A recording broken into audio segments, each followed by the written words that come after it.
Voici quelques commentaires sur le cours correspondant au dossier 27 consacré à la notion de primitive d'une fonction. Commençons par donc la définition qui est assez simple, que vous connaissez bien maintenant.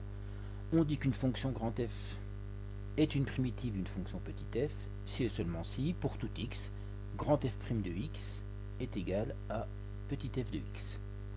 Voilà, on va dire qu'on fait le travail inverse à celui de la dérivation.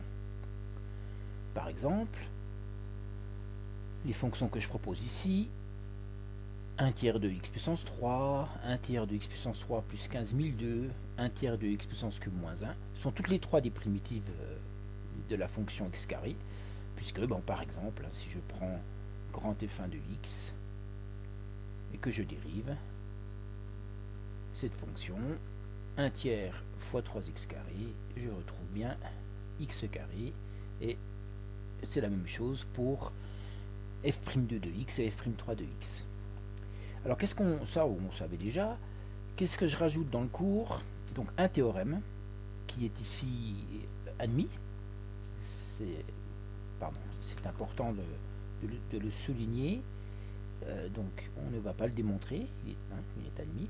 Toute fonction continue sur un intervalle i admet, on va dire, au moins une primitive. En fait, en réalité, une infinité, parce que si grand F en est une, bah, toutes les autres sont de la forme grand F plus K. Toutes les fonctions de la forme grand F plus K sont aussi des primitives. Et c'est la seule façon d'obtenir une autre primitive, d'ailleurs. Donc, si on a une, il y en a une infinité, puisqu'on peut ajouter autant de variables qu'on veut, f de x plus k. Donc, ce qu'en réalité admis, c'est surtout ça, que toute fonction continue admet, allez, on va dire, au moins une primitive, ce qui enchaîne toute une série, une infinité de primitives, qui sont obligatoirement de la forme grand F plus k, où grand F en est une particulière. Donc la propriété dit quoi? Deux primitives d'une même fonction sont égales à une constante additive près. La constante additive, elle est ici. Propriétés sont conditions. Bon, donc ça, on en a parlé dans le dossier déjà. Les courbes intégrales de l'équation différentielle y' égale petit f correspondant à l'ensemble des solutions qui sont les primitives, se déduisent l'une de l'autre par translation à cause du f de x plus k, par translation le long de l'axe des ordonnées. Entre une fonction f et f plus k, on a simplement une translation qui peut être vers le bas ou vers le haut. Et donc si on fixe un point A à coordonnées alpha et bêta, ici, oui, point A, alpha, bêta, eh bien, il y a une unique courbe intégrale qui passe par ce point, c'est-à-dire une unique primitive qui va vérifier grand f de alpha égale bêta. C'est la condition initiale des équations différentielles. On a le même principe de raisonnement. Alors voilà un exemple. Déterminer l'unique primitive sur R. Alors il faut que je prenne la gomme. Voilà. Hop. Efface ça. Donc, déterminer l'unique primitive grand f de la fonction petit f définie par f de x égale cosinus x. Voilà. L'ensemble des primitives s'écrit, on peut considérer la solution générale de l'équation différentielle y' égale cosinus x. C'est f de x égale sinus x plus une constante k ou c, je l'appelle k dans mon cours. K, donc une constante réelle, un nombre constant. Et la condition f de pi égale 2 est équivalente à, alors, équivaut à sinus pi plus k égale 2. Donc on est vraiment dans le même raisonnement que les équadifs.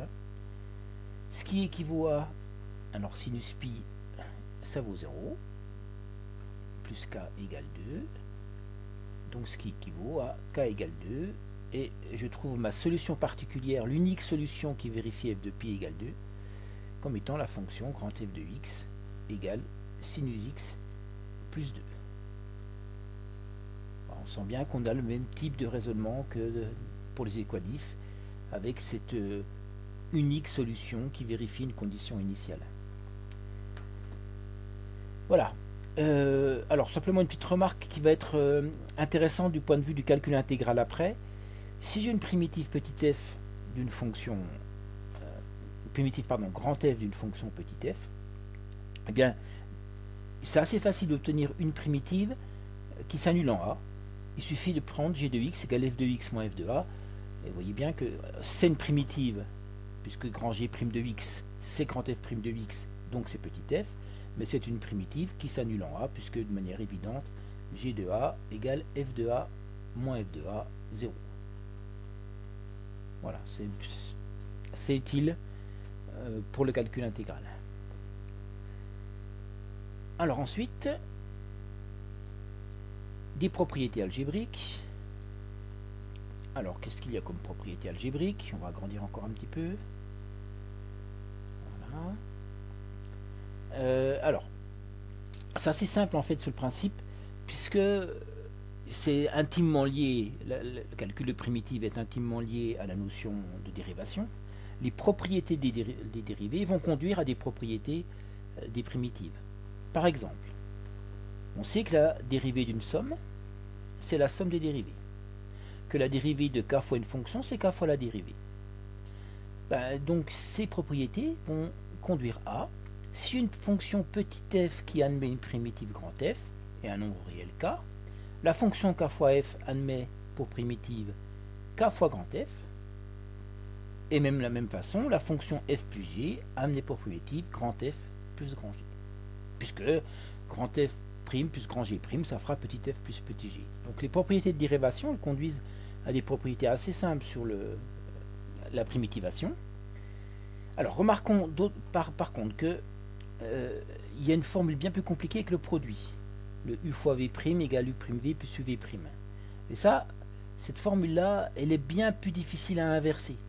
En gros, il faut quand même voir que là, ce que j'ai inversé, ça serait u plus v' égale u' plus v', si vous voulez, qui conduit à cette propriété-là.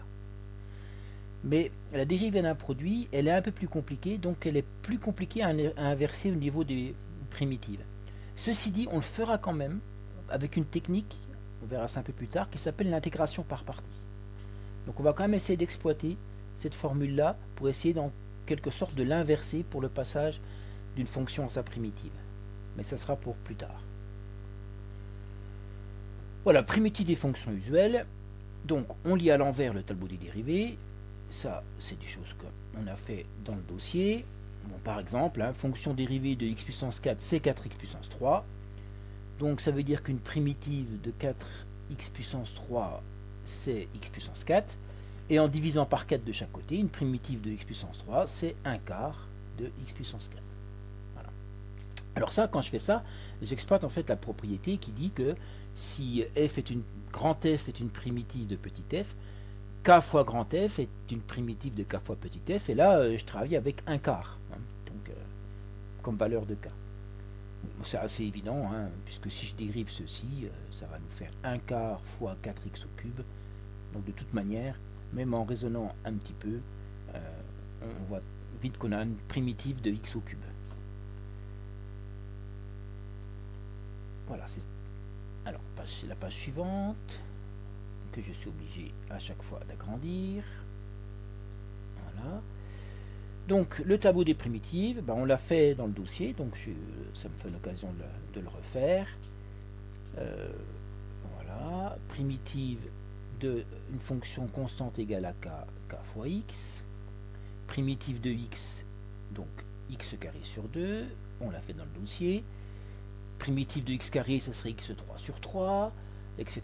Donc pour x puissance n plus 1 sur n plus 1. Pour 1 sur x, alors, même chose. Alors là, voilà, quand même dans le cours, je vais mettre ln de valeur absolue de x. On aura l'occasion d'en reparler. Mais si je me contente de l'intervalle 0 plus l'infini, ça sera ln de x. Bon, dans la plupart des cas, on n'aura pas de souci avec l'ensemble de définitions. Exponentielle x, voilà, sa primitive c'est exponentielle x. 1 sur racine carrée de x, c'est 2 racines de x. Puisque la dérivée de racine de x, c'est 1 sur 2 racines de x. Vous voyez, c'est des raisonnements toujours un peu à l'envers qu'on fait par rapport à notre tableau de dérivation. 1 sur x carré, eh bien, c'est moins 1 sur x. puisque la dérivée de 1 sur x, c'est moins 1 sur x carré, donc j'aurai moins moins. Hein, donc, voilà. Cosinus x, c'est sinus x, et sinus x, c'est moins cos x. Donc ça inverse un petit peu au niveau des signes, il faut faire attention par rapport à ce qu'on savait des dérivations. Voilà, donc ça c'est bon. Alors sur le principe, la fonction... Alors, sur l'idée, on l'a déjà fait dans le dossier sans se poser trop de questions, mais en fait, quand je cherche une primitive de ça, j'ai exploité les propriétés du cours qui dit que si j'ai une somme de fonctions, la primitive, ça va être la somme des primitives. Donc, et puis k fois une fonction, c'est k fois la primitive. Donc là, si je veux, pour avoir la primitive grand F, je fais 3 fois x3 sur 3, puisqu'une primitive de x carré, c'est x3 sur 3, plus 5 fois x carré sur 2, puisqu'une primitive de x, c'est x carré sur 2, moins 3x, parce qu'une primitive de k, c'est kx, et plus 151 ln de x, puisque voilà, on peut écrire 151 fois 1 sur x, donc primitive de k fois f, c'est k fois grand F. Vous voyez, en fait, on l'avait fait naturellement, les propriétés que j'ai énoncées plus haut. Donc voilà, donc primitive, on va l'appeler grand F. Hein. Donc c'est une primitive, hein, puisque je peux rajouter une constante et j'en aurai d'autres. L'autre exemple, celui-là, 5 exponentielle x, primitive grand F. Donc 5 fois une primitive d'exponentielle x qui est exponentielle x, plus, alors ici, j'ai 3 fois 1 sur x carré, et une primitive de 1 sur x carré, c'est moins 1 sur x. Donc 3 fois moins 1 sur x. Donc 5 exponentielle x, moins 3 sur x, par exemple. Celle-ci, même chose, hein, 3 fois cosinus x, ça va nous faire 3 fois une primitive de cosinus x, qui est sinus x, plus 2 fois une primitive de sinus x, qui est moins cos x. Voilà, donc j'obtiens, alors en simplifiant l'écriture, 3 sinus x moins 2 cosinus x, et on retrouve voilà, ces propriétés. La primitive d'une somme, c'est la somme des primitives, la primitive de k fois une fonction, c'est k fois la primitive. Bien, page suivante, je fais un zoom. Alors, on passe, alors les compositions avec les fonctions affines, donc ça aussi on a vu dans le dossier mindset les exercices, mais on va en reparler, puisque la dérivée, de exponentielle ax plus b, c'est a fois exponentielle de ax plus b, ça vous savez bien ça, on en déduit que une primitive de ceci, ça sera cela, donc primitive de a fois exponentielle ax plus b, c'est exponentielle de ax plus b, voilà. Et puis, même chose, hein, on sait que la dérivée de ln de ax plus b, c'est u' sur u, hein, a sur ax plus b, donc par réciprocité, dans l'autre sens, une primitive de a sur ax plus b, c'est ln de ax plus b. Alors sur un domaine pour lequel ax plus b est strictement positif, sinon on a un souci pour écrire, il faut utiliser la valeur absolue. Donc voilà, qu'est-ce qu'on peut dire? Une primitive de 2 exponentielle 2x, c'est exponentielle 2x. Une primitive de moins exponentielle moins x, c'est exponentielle moins x. Et une primitive de 2 sur 2x plus 10, c'est ln de 2x plus 10. Alors sur un domaine, hein, x plus grand que moins 5, pour que ce soit positif. Celle-ci, f de x égale, si je prends la primitive, ça, c'est de la forme a exponentielle de ax plus b, hein, donc on l'a écrit quelque part, voilà, ici, hein, primitive de a exponentielle à x plus b, c'est exponentielle à x plus b, donc ça va nous faire exponentielle de 3x plus 2, 4, 5, 3, 4, 5, 3, x, pardon, non, oui c'est ça, il n'y a pas de x, excusez-moi, il n'y a pas de x, alors, il faut que je prenne la gomme, j'ai un petit souci avec la gomme, voilà, je reprends le crayon, voilà, plus, donc, ici, alors je vais quand même le faire un petit peu mieux, je vais prendre du rouge ici, en fait, là, on reconnaît la forme a exponentielle de ax plus b, et là, on reconnaît la forme, alors, pas tout à fait, excusez-moi, alors, c'est la forme u' sur u, On en parlera peut-être un petit peu après, mais donc ça va être ln de x carré plus 1. Je suis allé un petit peu vite ici. On va le revoir. Donc, j'enchaîne. Ici, alors cette fonction-là, donc voilà, c'est là que je voulais en venir, comme c'est là que c'est important. Si on regarde cette fonction-là, malheureusement, exponentielle 0,12x plus 1, ben, c'est pas tout à fait ce que je voudrais, parce que moi je voudrais avoir 0,12 exponentielle 2. Je voudrais a fois. Et l'idée c'est d'essayer de faire apparaître cette forme-là. Et donc, ben, je pense que c'est assez simple à faire. Il suffit d'écrire f de x sous la forme 1 sur 0,12 fois 0,12 exponentielle 0,12x plus 1. Et là, je vais bien avoir ma forme a fois exponentielle de ax plus b. Et même chose ici, je vais faire cette petite manip 1 cinquième fois 5 sur 5x plus 10. Vous voyez, pour avoir la forme u' sur u, si vous voulez, ou a sur ax plus b. Et si j'écris une primitive, f de x, ce sera 1 sur 0,12 exponentielle de 0,12x plus 1, puisqu'une primitive de 0,12 exponentielle 0,12 plus 1, que j'ai fait apparaître, si vous voulez, c'est exponentielle 0,12x. Ben voilà, j'ai ma formule. Et là, alors le plus 1, il n'est pas très bien placé, le plus 1, vous voyez ici. Voilà. Il faut que je le remette au bon endroit. Il est ici. Voilà. Plus 1 cinquième fois, et bien ici, je retrouve a sur ax plus b. A sur ax plus b. Et si je regarde a sur ax plus b, je vais aller chercher un peu plus haut. Primitive de a sur ax plus b, ici, c'est ln de ax plus b, logarithme népérien de ax plus b. Donc, voilà, bah ici j'ai mon 1 cinquième fois ln de 5x plus 10, pourvu que je sois dans un bon domaine.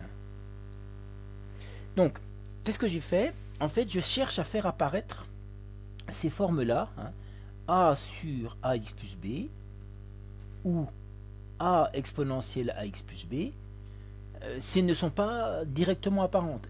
Là, dans cet exercice-là, je suis d'avant, j'avais bien la forme. Vous voyez, a exponentielle de x plus b. Là, si je reprends celle-ci, maintenant j'ai pas tout à fait. J'ai une petite manip à faire pour faire apparaître ce a fois exponentielle de x plus b et ce a sur ax plus b. Et donc après, j'ai la primitive. Donc voilà, c'est une technique un peu particulière, mais qui, bon, avec un peu d'habitude, ça pose pas trop de problèmes. Alors ici, propriété 7, la même façon, je sais que si je dérive ax plus b à la puissance n, ça me fait a fois, alors il me manque quelque chose, il manque un n, vous voyez ici, hein.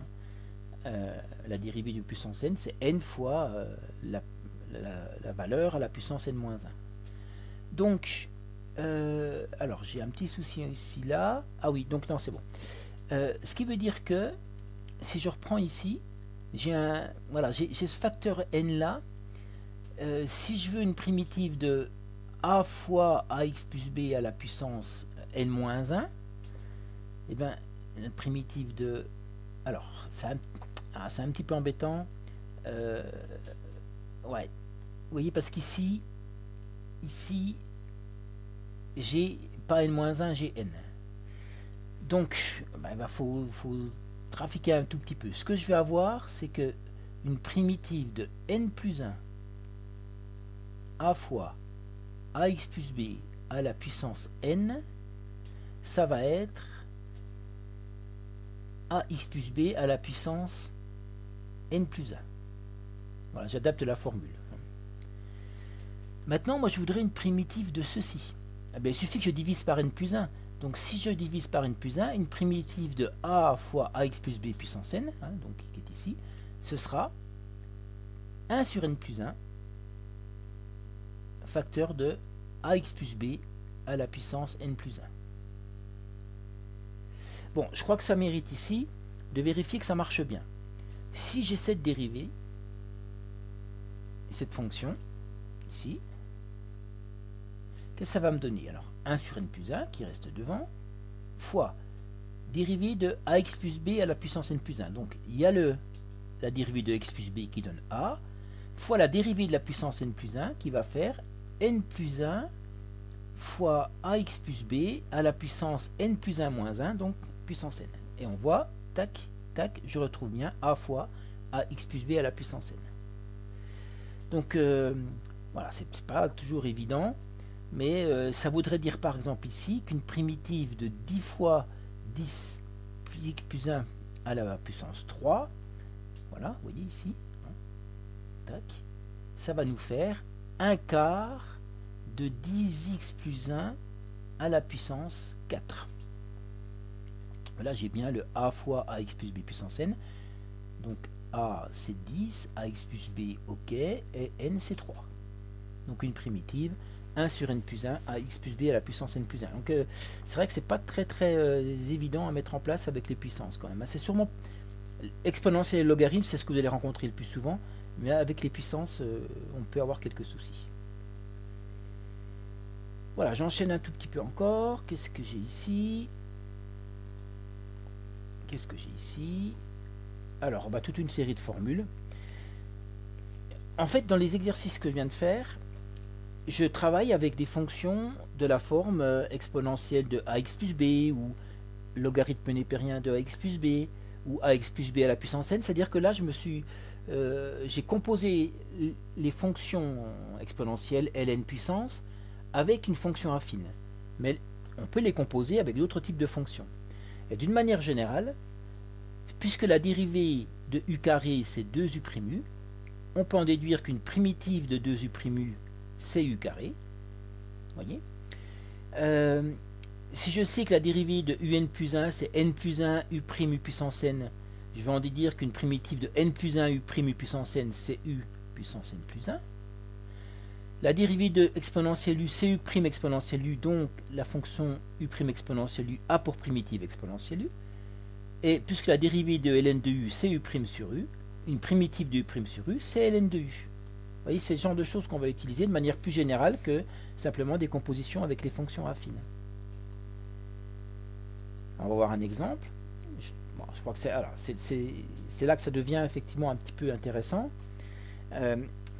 Pour comparer les deux, hein, vous voyez là j'ai une conclusion directe possible sur celle-ci. Pourquoi? Parce que, alors je vais prendre le crayon rouge,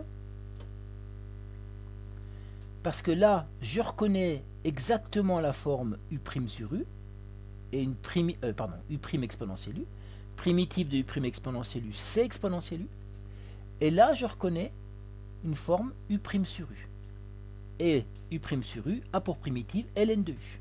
Voyez. Donc pas de problème, grand f de x égale primitive de u' exponentielle u, donc exponentielle de x carré plus 1, primitive de u' sur u, ln de u. Voilà.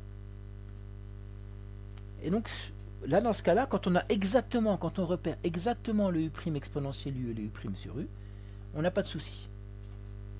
Alors par contre, qu'est-ce qui peut se passer? C'est qu'on n'est pas tout à fait la forme. Vous voyez ici, quand je regarde ici, malheureusement, j'ai pas une forme u' sur u. Pour avoir u' sur u, il faudrait que j'ai 2x en fait. C'est pas grave, je vais le faire apparaître. Si je fais 1 demi fois 2x exponentielle x carré plus 1, c'est bon. Là, j'ai bien un u' sur u. Vous voyez, ici, u' exponentielle u, pardon. Excusez-moi, j'ai u' exponentielle u. J'ai fait apparaître u' attaché au u si vous voulez. Et même chose pour l'autre. X sur x carré plus 1, ça va pas, il faudrait que j'ai 2x sur x carré plus 1 pour avoir u' sur u. Même chose, c'est pas très compliqué à faire apparaître, il suffit de faire 1 demi. Alors il s'avère que c'est à chaque fois le même, mais ça pourrait pas être la même expression. Et voilà. Et là, ce qui est intéressant, c'est que ici, j'ai u' exponentielle u, et là, j'ai u' sur u. Même si au départ, j'avais pas tout à fait u' sur u, vous voyez, hein, mais je le fais apparaître.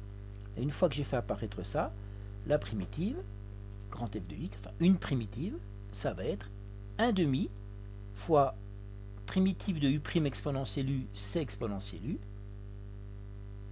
et 1 demi fois primitive de u' sur u, qui est ln de u. Voilà. Vous voyez, si on n'a pas exactement u' exponentielle u ou u' sur u, il faut faire une petite manip pour essayer de le faire apparaître. Quand c'est possible, hein. C'est pas toujours possible. Alors regardons celle-ci. 6x exponentielle x carré plus 1. Alors là, qu'est-ce que je vais faire? Il faudrait que j'ai 2x. Voilà, c'est pas compliqué. Je vais écrire 3 fois 2. Hein. 3 fois 2x exponentielle x carré plus 1. Et j'ai bien mon u' exponentielle u.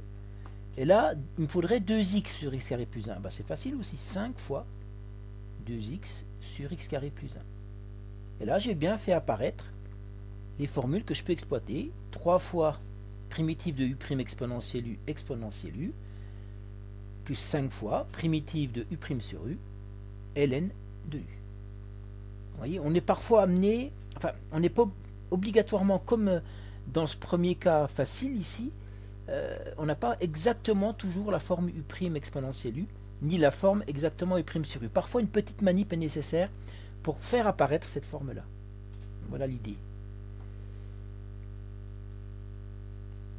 Alors, quelques cas particuliers pour finir. Allons-y. Ouais, alors, ça c'est intéressant. L'idée est la suivante. Hein. C'est que on va pouvoir... en fait, cette formule qui dit que une primitive de x puissance n, c'est x puissance n plus 1 sur n plus 1, va pouvoir être exploitée aussi avec n négatif, avec une puissance négative, pardon, pourvu qu'elle ne soit pas égale à moins 1. C'est tout. Alors par exemple, ça veut dire que je peux trouver une primitive de 1 sur x puissance 3, parce que 1 sur x puissance 3, c'est x puissance moins 3.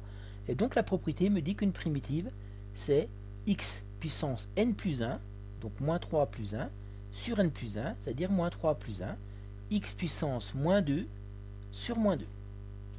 Alors qui peut s'écrire aussi moins 1,5, donc le 1 sur moins 2, fois x puissance moins 2, mais comme x puissance moins 2 c'est 1 sur x puissance 2, voilà, on peut l'écrire moins 1 sur 2x carré par exemple. Voilà. Alors, de manière générale, hein, pour x puissance 1 sur x puissance n, qui peut s'écrire x puissance moins n, une primitive, ça va donc être x puissance moins n plus 1 sur moins n plus 1. Hein, donc on peut le faire avec même des puissances négatives. Alors, quand on dit puissance négative, ça veut dire que j'ai accès aux primitives de fonctions de cette forme-là, par exemple. Hein. Alors, on va essayer de faire celle-là, d'ailleurs. 1 sur x puissance 5, puisque c'est aussi x puissance moins 5, une primitive sera x puissance moins 5 plus 1, divisé par moins 5 plus 1, x puissance moins 4 sur moins 4, qui va faire moins 1 quart fois x puissance moins 4, donc moins 1 sur 4 x puissance 4 par exemple. Voilà. Donc on peut, vous voyez, avoir accès à l'inverse de fonctions puissance aussi, on peut en trouver les primitives. Même si, vous allez voir, pour vous c'est rare. Dans les exercices, on aura surtout affaire en fait aux exponentielles au logarithme, donc à cette forme-là, hein, u' exponentielle u et u' sur u. Ça, c'est une primitive, c'est exponentielle u, et une primitive, c'est ln de u. Voilà, si u est strictement positif, évidemment. Donc c'est les cas de figure qu'on va rencontrer le plus souvent. Voilà, cette présentation de cours est terminée.